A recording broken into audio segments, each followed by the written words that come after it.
શિયાળામાં મળતા શાકભાજી, આંબળા, આદુ અને હળદરથી એવા 6 જ્યુસ બનાવીએ જે સવારના 5 જ મિનિટમાં બની જશે. એટલા ટેસ્ટી કે પીવાની કોઈ ના જ નહીં પાડે અને શરીરમાં રોગ પ્રતિકારક શક્તિ વધારશે, લોહી શુદ્ધ કરશે અને વાળ ને સ્કિન માટે પણ બેસ્ટ છે. તો ચલો ફટાફટ જોઈએ. સૌથી પહેલા આપણે કાકડીનું જ્યુસ બનાવીએ જે એસિડિટી અને પિત્ત દૂર કરવા માટે બેસ્ટ છે. 1 કપ જેટલી કાકડીને સમારીને લીધી છે. અત્યારે મેં આવી ખીરા કાકડી જે ગ્રીન આવે છે તેનો ઉપયોગ કર્યો છે. આમાં પાણીનું પ્રમાણ વધારે હોય છે. મિક્સરની જારમાં આપણે કાકડી લઈએ. 8-10 ફુદીનાના પાન ધોઈને લઈએ જે શરીરને ઠંડક અને તાજગી આપે છે. 8 થી 10 લીમડાના પાન એડ કરીએ. 1 મુઠ્ઠી જેટલી આપણે કોથમીર એડ કરીએ છીએ જેને મેં દાંડી સાથે લીધી છે. ટેસ્ટ માટે 1/4 ચમચી જેટલું સંચળ એડ કરીએ. 1/4 ચમચી જેટલો મરી પાવડર એડ કરીએ અને 1 ચમચી લીંબુનો રસ એડ કરીએ. 1 ટુકડો આદુ એડ કરીએ. આને આપણે ક્રશ કરીએ. 50 ml એટલે કે 1/4 ગ્લાસ જેટલું પાણી એડ કરીએ. ફરીથી ક્રશ કરીએ. જો તમે જ્યુસરમાં કરશો તો ગાળવાની જરૂર નહીં પડે કેમ કે તેમાં અલગ થઈ જશે પલ્પ. અત્યારે આપણે ગાળી લઈએ. ઇનકેસ તમને ફાઈબર ભાવે છે ને તમારે લેવા છે કબજિયાત માટે તો તમે ગાળિયા વગર પણ આનો ઉપયોગ કરી શકો છો.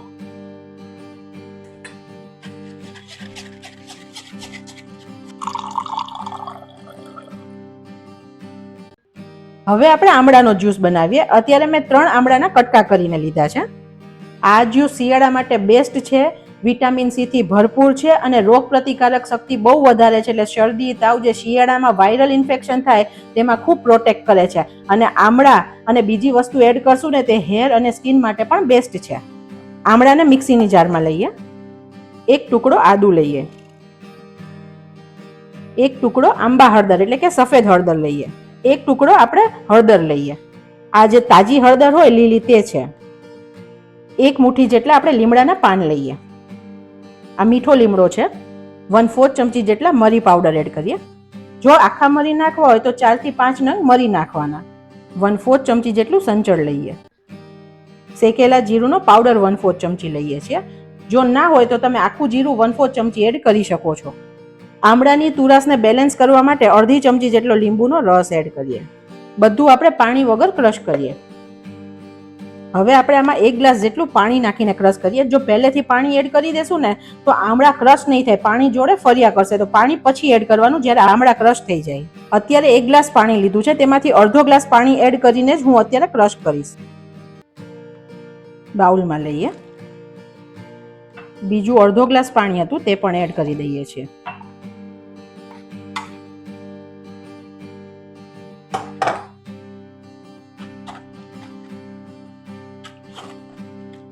આ આમળાનું જ્યુસ ફ્રેન્ડ્સ તમે ચોક્કસ ઘરે ટ્રાય કરજો. એકદમ ટેસ્ટી લાગે છે.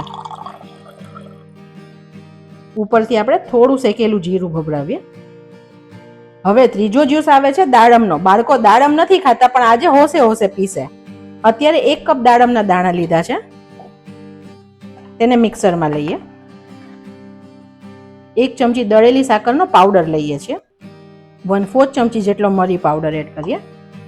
1/4 ચમચી સંચળ એડ કરીએ. અડધો ગ્લાસ પાણી એડ કરીએ.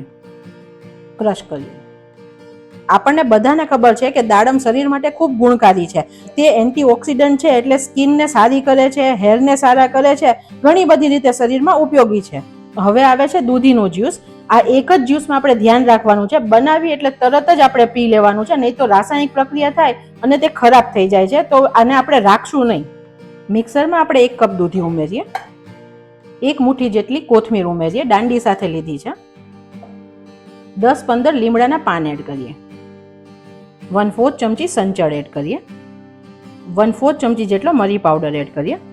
આદુનો ટુકડો એડ કરીએ. 1 ચમચી લીંબુનો રસ એડ કરીએ.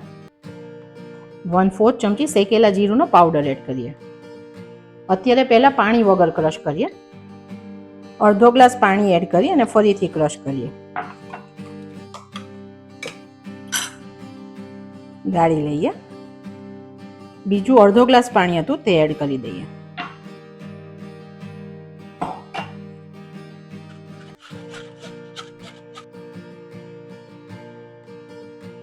ઉપરથી થોડું શેકેલું જીરું એડ કરીએ.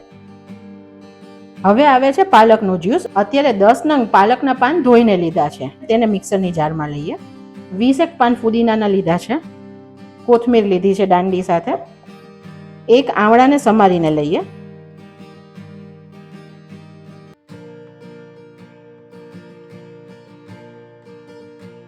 દસ નંગ જેટલા લીમડાના પાન લીધા છે. 1/4 ચમચી જેટલો મરી પાવડર એડ કરીએ. 1/4 ચમચી જેટલું સંચળ લીધું છે. 1/4 ચમચી શેકેલા જીરુંનો પાવડર લીધો છે. પહેલાં આપણે આને એમનેમ ક્રશ કરીએ. અડધો ગ્લાસ પાણી નાખીને ક્રશ કરીએ. બીજું અડધો ગ્લાસ પાણી નાખી અને ગાળી લઈએ.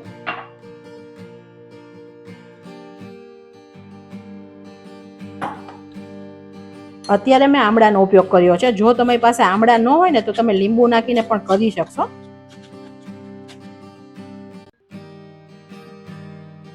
ઉપરથી જીરું પાવડર એડ કરીએ. હવે આવે છે એપલ બીટ કેરેટ જ્યુસ એટલે કે એબીસી જ્યુસ. પોણો કપ જેટલા ગાજર સમારીને લીધા છે. અડધું સફરજન સમારીને લીધું છે, છાલ સાથે જ લીધું છે. અને એક ટુકડો બીટ સમારીને લીધું છે.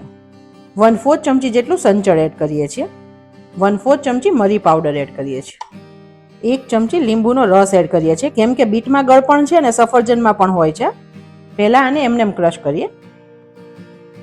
હવે 100 ml જેટલું પાણી એડ કરીને ફરીથી ક્રશ કરીએ. તેમાં બીજું 100 ml જેટલું પાણી એડ કરી દઈએ અને સરખું ગાળી લઈએ.